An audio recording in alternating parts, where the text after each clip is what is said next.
I'm John Kane, and I am joined by the incomparable beauty of Karen Colson. And this is episode 33. I think so. I'm still just... what you watched last week. See, I said it with confidence because I was pretty sure it was 33, so... Yeah, and you also sure, are confident that most of our sure. viewers understand German to some extent. Yeah. But we have a special again this week.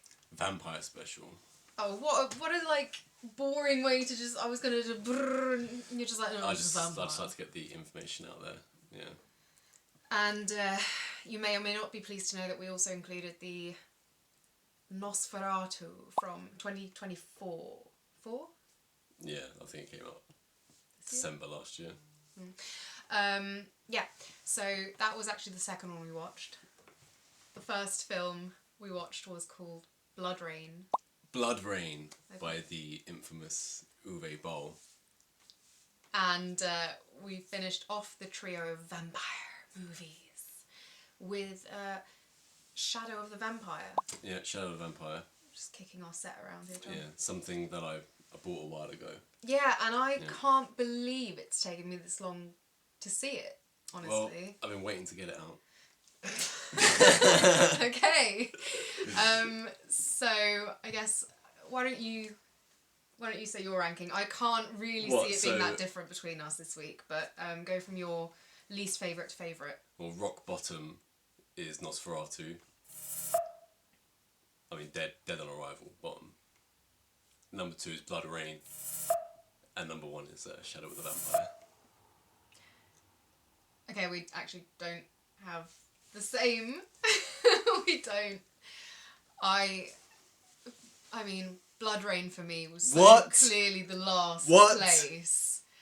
That movie was so samey all the way through, my god. You were out of your mind. Then it was Nosferatu, and Shadow of the Vampire just, thank god, was a complete knockout for me. So thank you, Shadow of the Vampire. I kind of feel like you're probably dying to get into Nosferatu. No, not really. No? I wish I'd just not have to think anything about it. Okay. I think though, on that note, let's just get that over and done with then, so that you can enjoy the rest of this. So, go on then. I'll give you the floor because you put it in absolute rock bottom. And considering BloodRayne was one of the 3 we watched, why don't you go ahead and spew your hate, and then I'll give my somewhat more mixed review. BloodRayne was entertaining. Was BloodRayne not entertaining? Not really. More so than Nosferatu. I've seen this thing done dozens, if not hundreds of times. And if you're gonna do the same thing over again, the same story, at least do something different with it. This was one of already. I don't know how many films we've watched so far this year. This is probably going to be the bottom film of the entire year. It has nothing, absolutely nothing. People will make excuses for it. Oh, it was shot well, or it was this, that, and the other. That doesn't matter. That absolutely doesn't matter. This is like the director has copied off the smart kid at school, but then left to his own devices. It's just made something like hollow and just like completely shit the bed. Why is this called Nosferatu? It's just so they didn't have to call it Dracula again. Because this is not a remake of Nosferatu. This is more of a remake of, Bram Stoker's Dracula by Francis Ford Coppola. And it just is everything almost the same, but just completely worse at every part of it. Yeah. There isn't anything to this movie. It can't compete with Dracula, no. I didn't... in no way.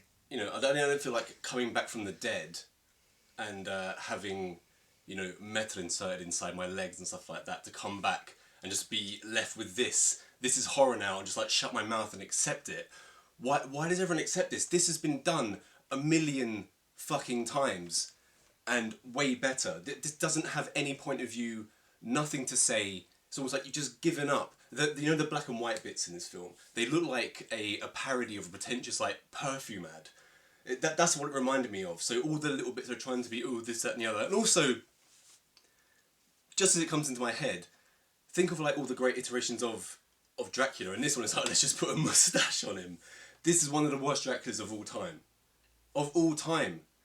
What is the point in this movie? And again, we're probably in the last 10 years living in the worst cinematic age of all time, and they're handing out in the mainstream, movie magazines, reviewing hundreds out of hundreds, left, right, and centre. Someone gave this 100 out of 100. So this is an impeccable movie. It's stuff that you've never seen before. It's executed just, to perfection on every single level. How is this the case? I was so bored during this movie. I mean, you know what's going to happen in Dracula, and you've seen you know what the story is, but you can still do something with it. Everything was bad. The costumes were bland. The set design was bland and like boring.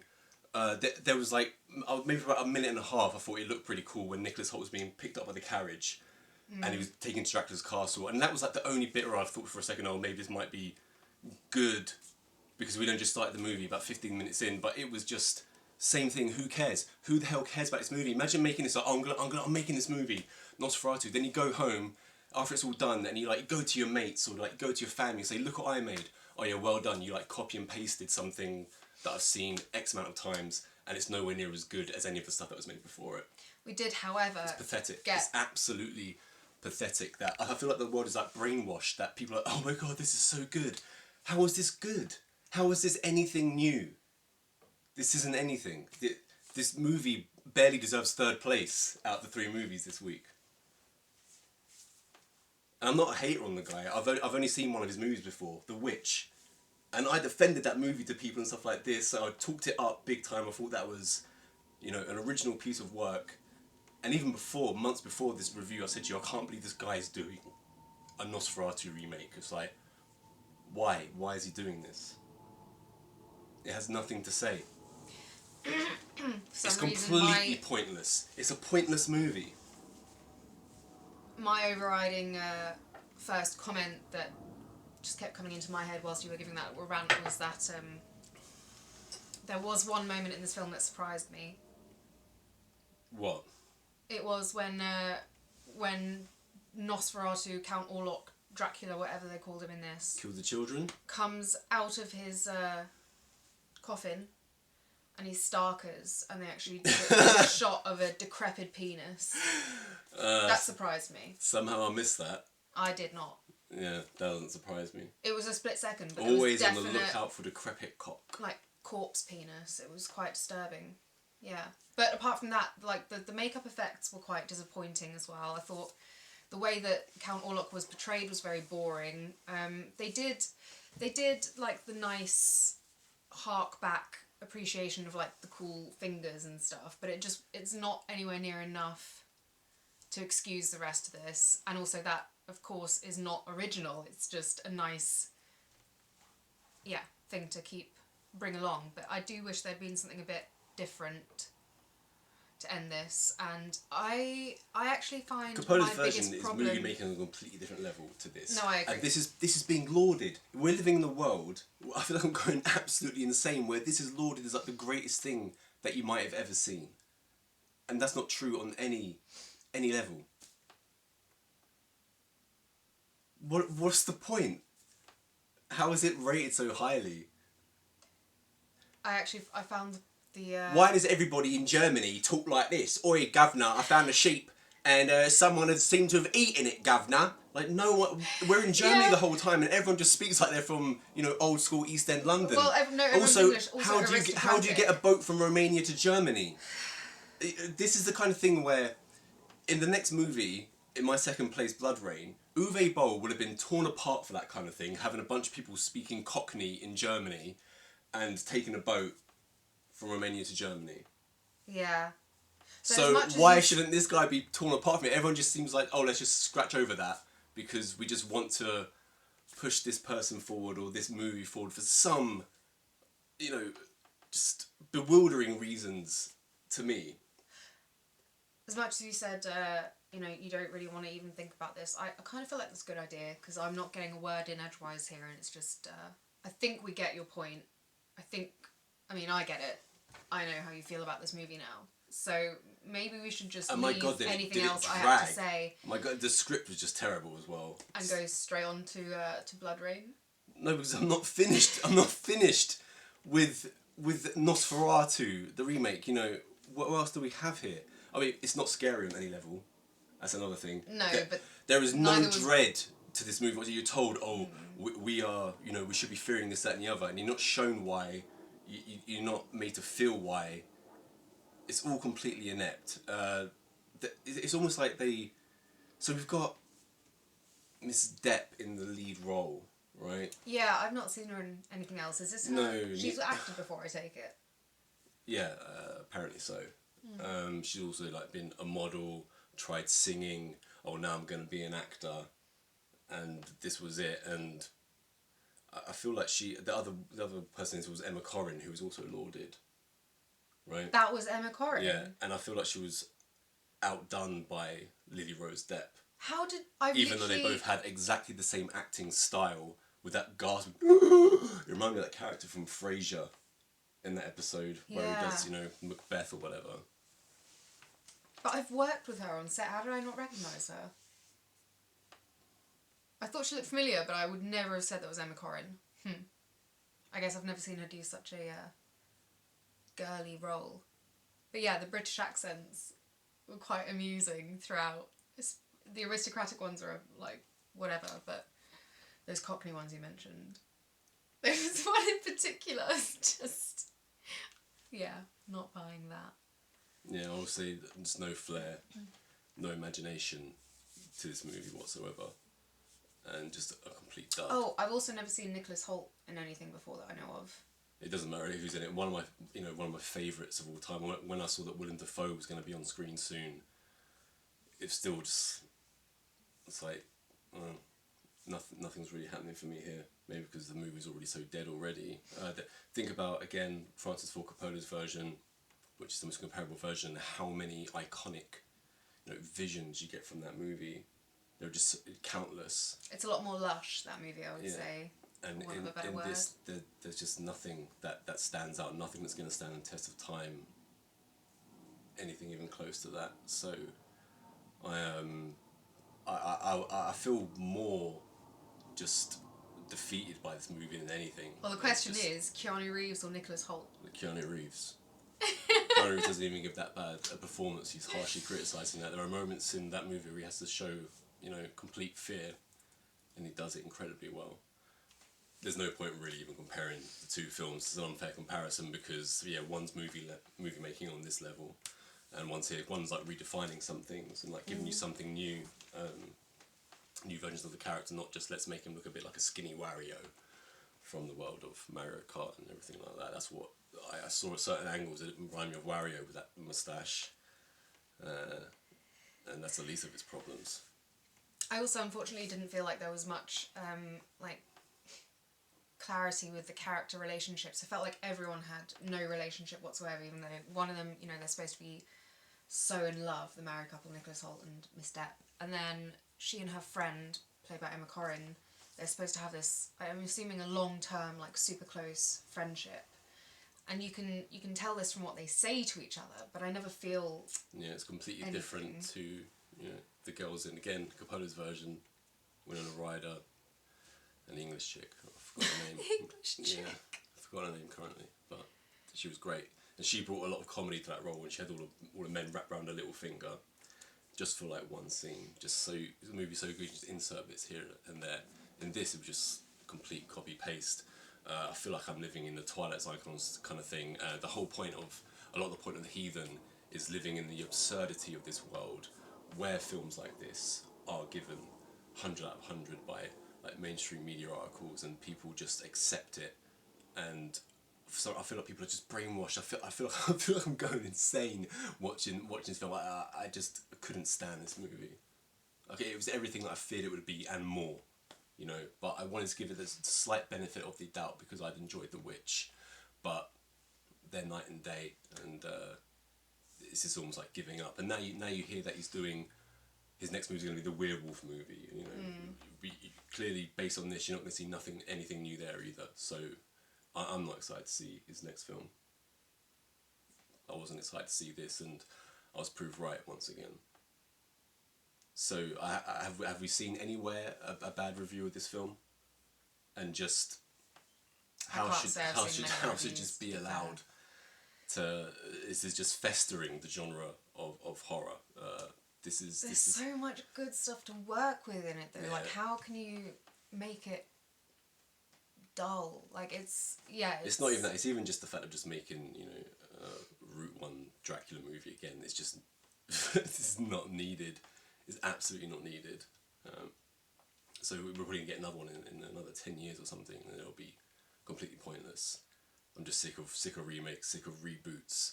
It's okay if you do a remake or reboot and it's any good, but none of them are. What's the last good remake? Like John Carpenter's The Thing, something like that. Hills Have Eyes was a pretty good remake. I'm struggling after that, really. And this, Nosferatu, goes down with the likes of the Nightmare on Elm Street remake and, the RoboCop remake, just nothing movies, pointless movies.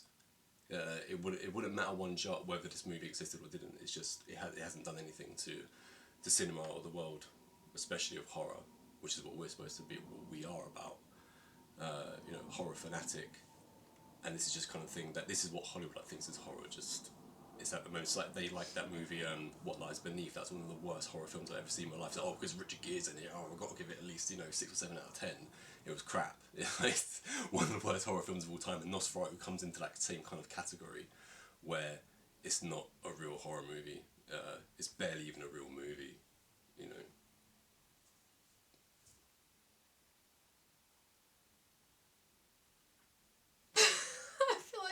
Anything I was going to say is kind of irrelevant at this point. So, yeah. I like to hear the arguments back about it, where's any, groundbreaking parts? Where's any standout parts?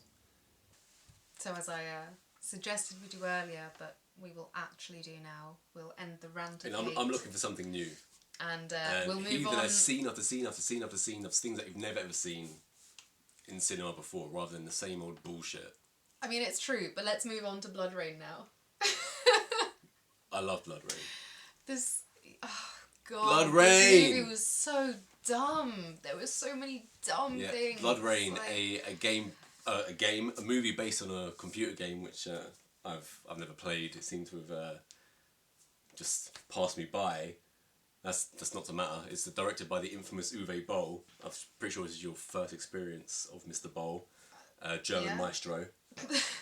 Yeah. And not if this is anything to go by. BloodRayne, we got all-star cast, Michelle Rodriguez, Michael Madsen, Kristanna Loken. I mean, I say all-star cast, she was in Terminator. I have no idea what else that she's been in apart from Terminator 3. But even I noticed... You got Charlie Chaplin's daughter, who plays that clairvoyant in this movie. That was a great scene, don't you think? The clairvoyant scene with, I don't know, some character, who cares? Sebastian, maybe. Sebastian, who got shagged up against a jail cell. This movie has everything, Karen.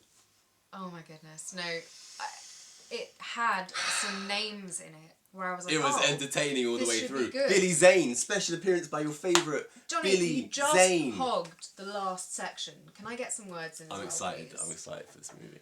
So this one, it kind of had me, blindsided a bit because I saw all these names come up, and you were bedazzled. The intro bit was just some really nice sort of setting the scene, oil paintings and stuff about vampire scenes and whatnot. And where was that based? You think, like, what kind of year?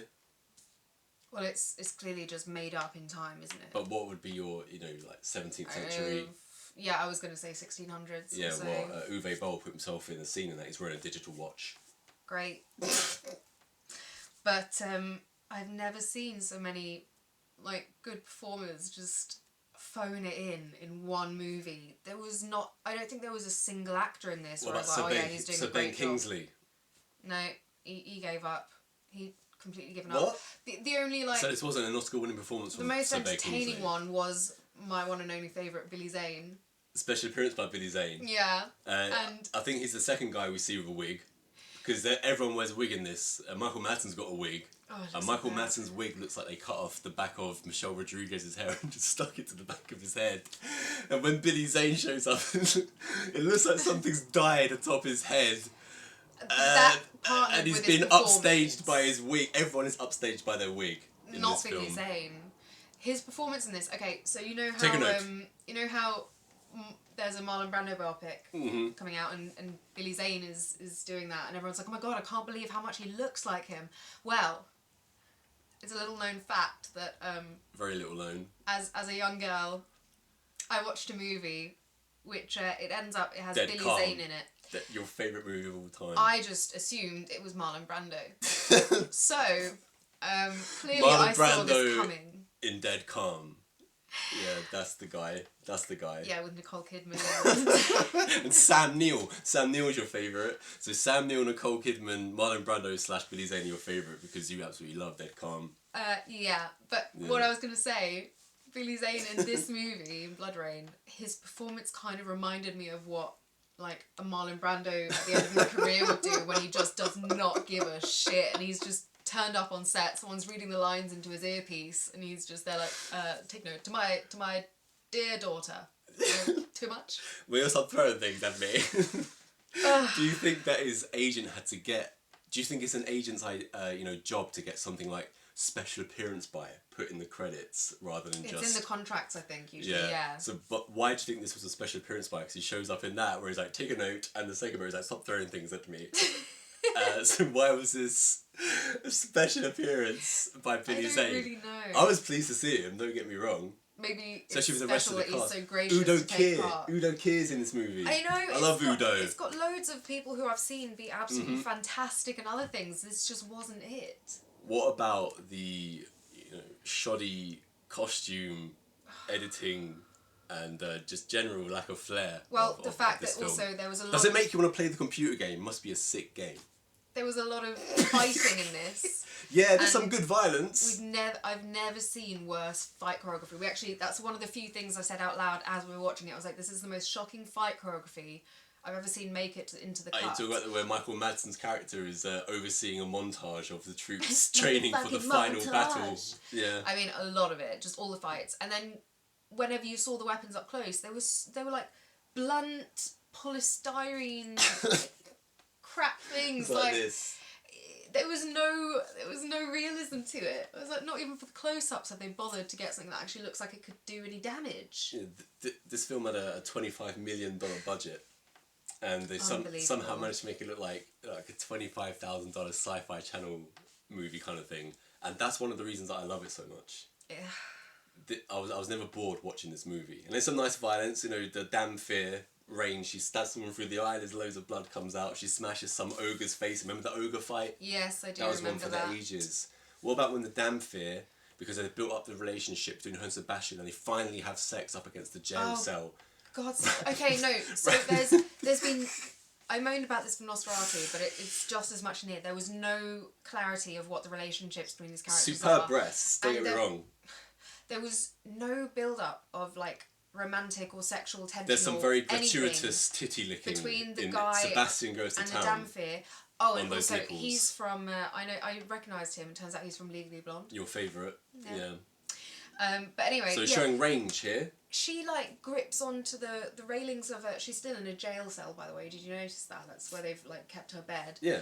Open though, but anyway, she like grabs hold of it and they do it against this thing, and she's like, oh god, it was so bad. And that was enough for her to declare her love for him at the end when he's dying. That please don't leave me before she sits on her throne. What about the ending? What about when Michael Madsen and Sebastian charge the castle for all of 6 seconds and then they're taken away? That was so stupid. To the cell.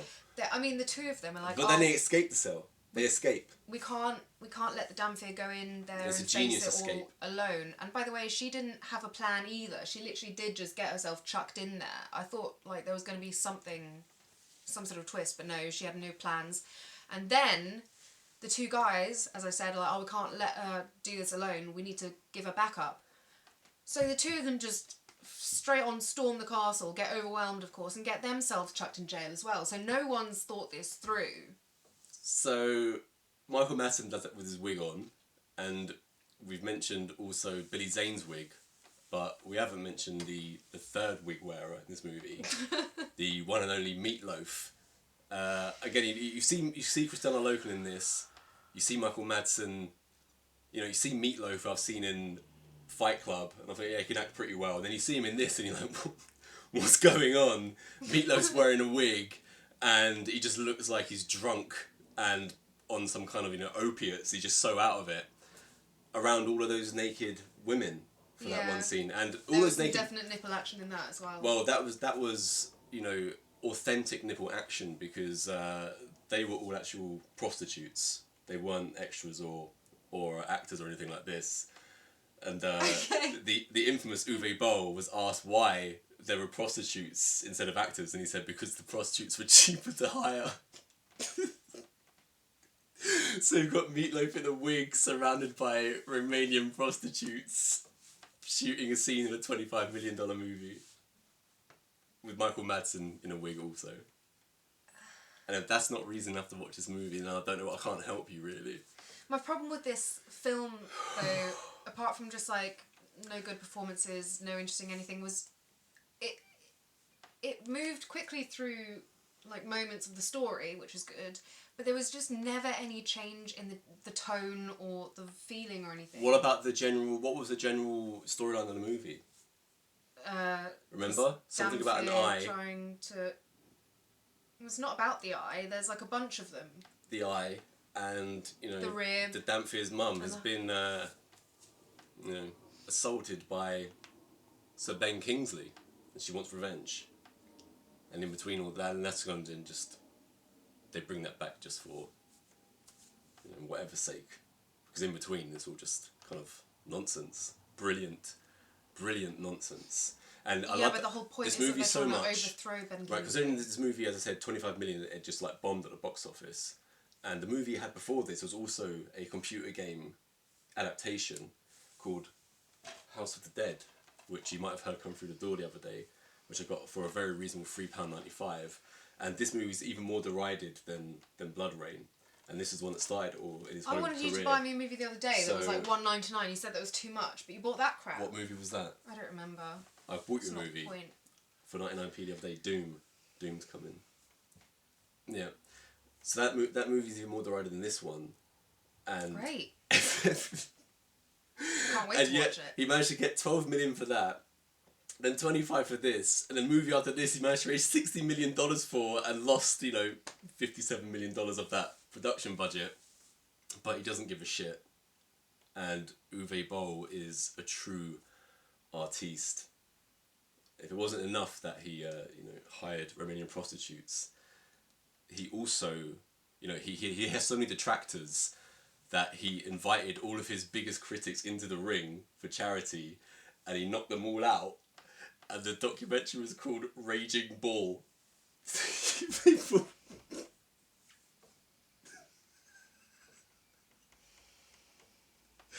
And if that's not enough, how about this? This is Uwe Boll's quote on Hollywood. That is the most bullshit business with bullshit idiots, one after the other, lined up behind each other. They all fucking each other in the ass, and nobody makes any decisions. All the actors I ever worked with, Ben Kingsley, whatever, are fucking pussies, nothing else. They are in the assholes of their managers, agents, and publicists, and attorneys. Uwe Boll, June 2015.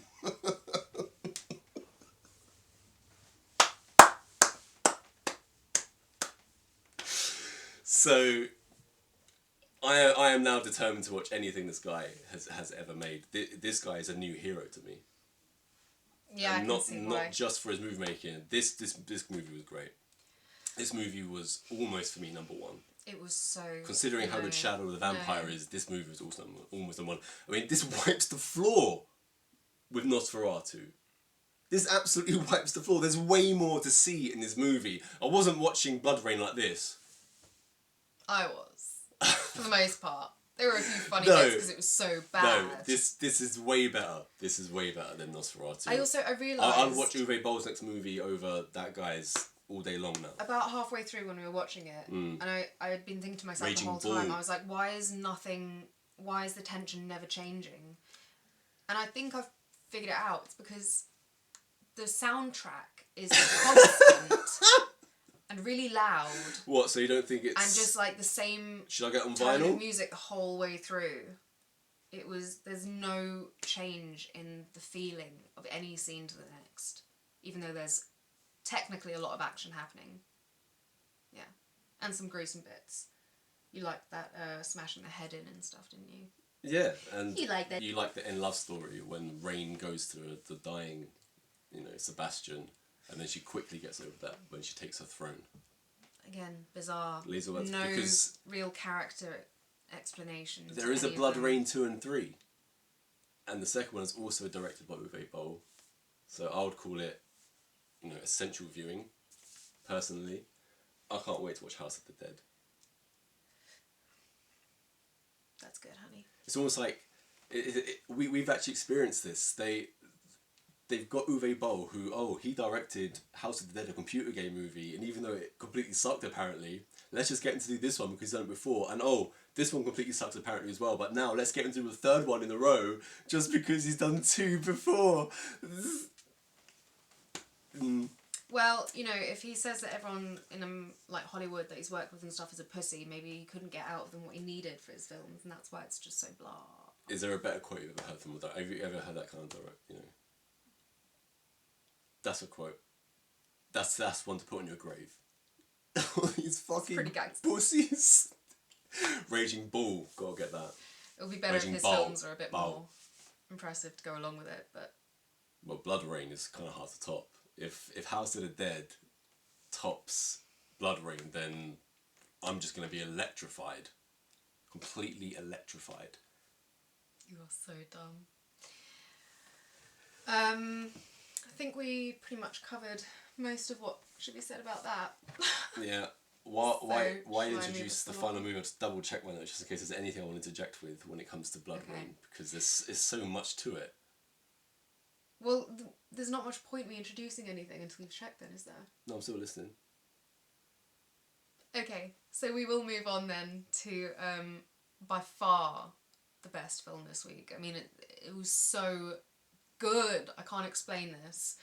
And I'm so happy that we finally found another one that I can just happily talk about and be just joyful at this review. Like me with BloodRayne. Yeah. So this one, maybe it is number one. I'd never seen before. You had, I believe. Mm-hmm. I'm kind of going to hold it against you that it took you this long to bring it into my life, actually. This I film had to wait for the right moment for I know what you watched last amazing. week, and this was it. And I loved all the performances were incredible. Mm-hmm. The film, the cinematography is what made me realise that as much as I was going to give Nosferatu, it looked quite nice, I was like, but then you've got this, which has never been lauded, and the cinematography, if anything, was better. And then I loved, everything about this movie was better. This film was great, and there's not a single thing that I would fault in it.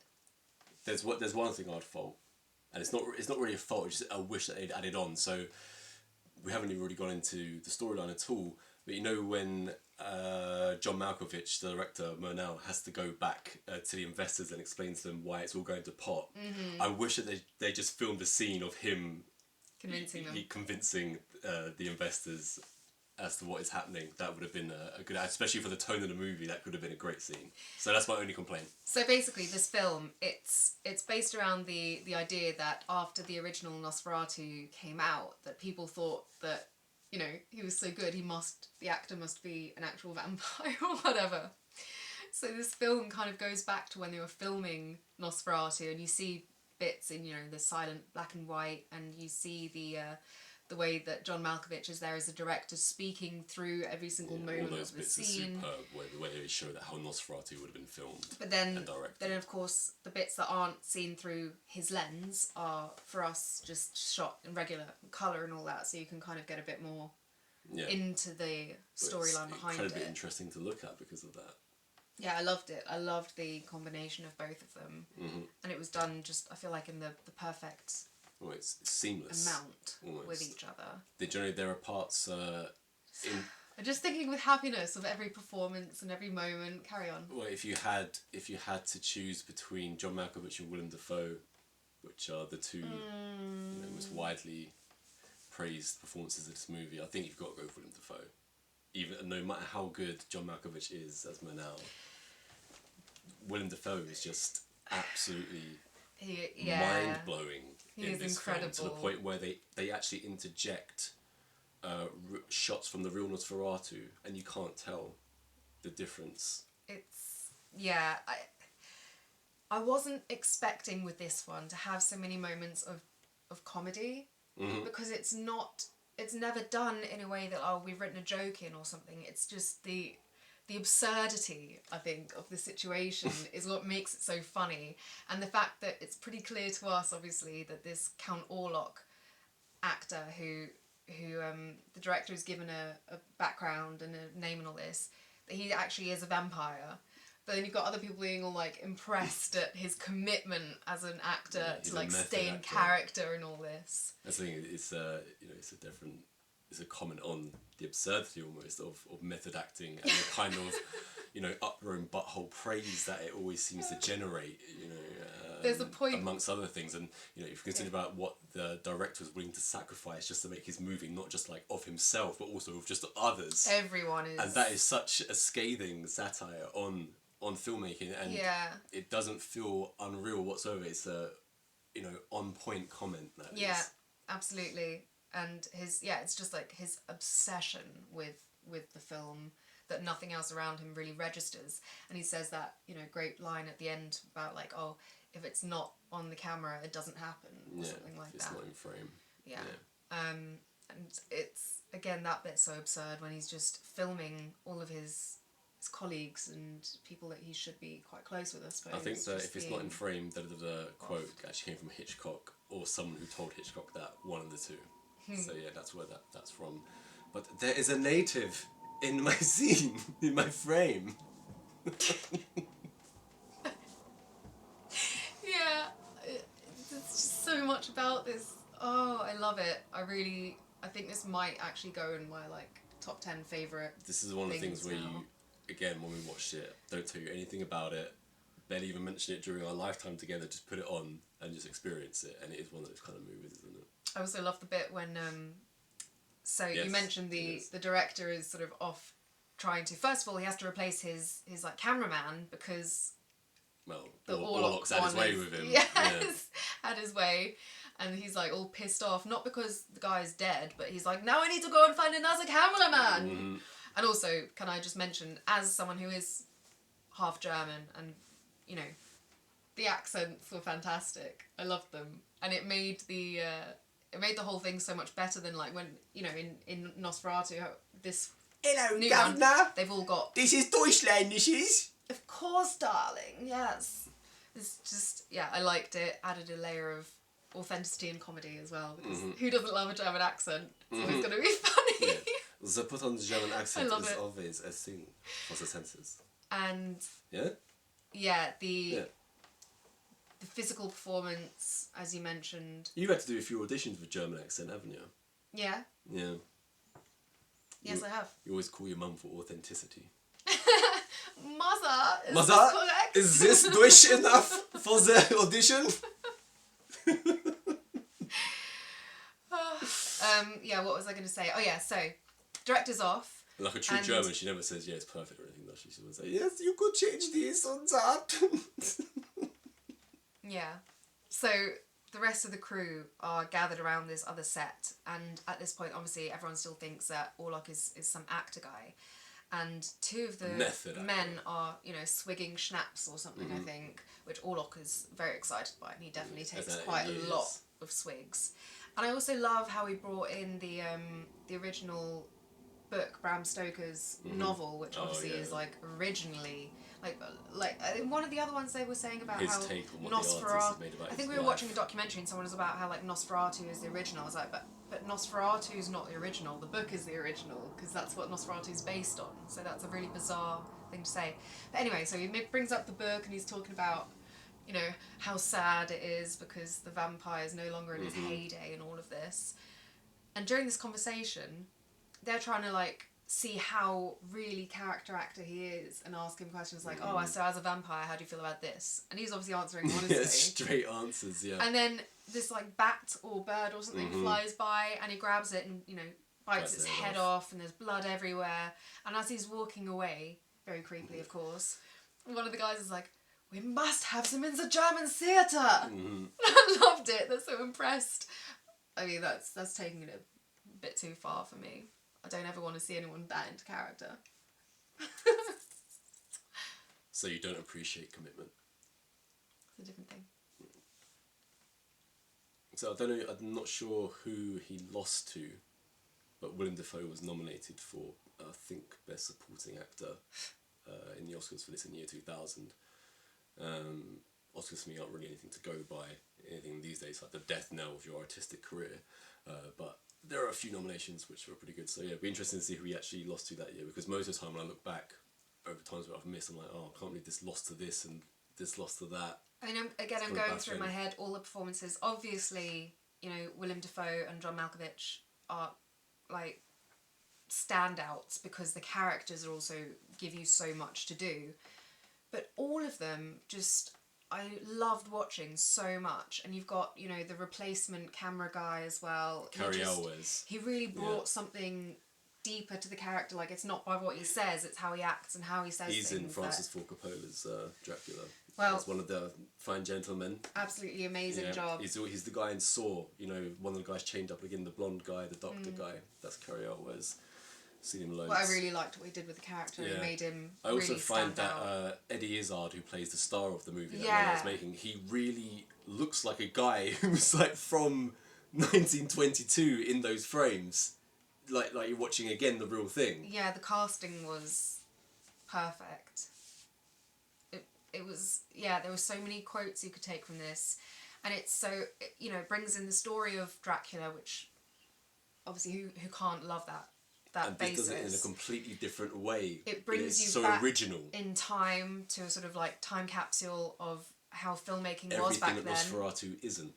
And it also makes you laugh. And it's creepy, and it's such, as you said, like, you know, it has a huge impact on what it's saying about Hollywood and filmmaking, but also you could argue that the ending is also about that whole shift in like who's the real monster type thing. Yeah, of course, yeah. And I think as well for a lot of it. Always a director. Yeah. Well, for a lot of it, because it seems as well that the Dracula character in this, the Orlok, he survives a lot off of like animals and stuff. Well, he's barely one step up from like vermin himself, is he? With his, his, super long clattery nails and skulking about everywhere and his little teeth. It's like a rat. Yeah, kind of. He's not as menacing, so it kind of, again, yeah, it's even kind of pitiful almost. Yeah, and when he speaks about how he feels sorry for the Dracula and all this, like, I don't know. I think to be pitiful, menacing, and funny. So again, it ties in with the ending, and it leads up to that when you've got the director filming the vampire who's actually killing everyone, but then again that's like the vampire's nature or whatever, and then you've got the director who's not only like filming it because he needs the shot, but he doesn't seem to be emotionally invested in anything else, and even at like the very end he says something about like, oh, can you hold up the slate or something, because everyone else is dead essentially, so including Udo. It's so, it's such a bizarre, cold, interesting, introspective on humanity. Yeah, I do love a good satire, and this comes under that completely. Yeah, beautiful filmmaking, amazing performances, great settings, and just the details. You wouldn't say about the details, just it reminded me again when the opening credits were coming up and you had the frames coming in. It was all interesting to watch. From there, it's not just let's just have the credits up and before we introduce the movie. It's everything counts, and that's what makes it so much better to watch. Yeah, it's funny, isn't it, that the film I actually like so much, I find harder to say interesting things about, because all I can think about is like, oh, it's just great. It's really great. It was really good. It was. It was good. Watch it. But yeah, it was. I'm just so glad we got a high note to wrap up the week, and didn't do it in a different order. What a letdown that would be. How would you? I assume you want to watch this movie with commentary now. All those cool things that you get with physical media buys. And just watch it as it is again. As it is as well. Yeah, of course. Yeah. So number one in the... So let's wrap this up so I can go put that on again. Vampire special, The Shadow of the Vampire. Yeah. Not Nosferatu. At least not the remake. Mm-mm.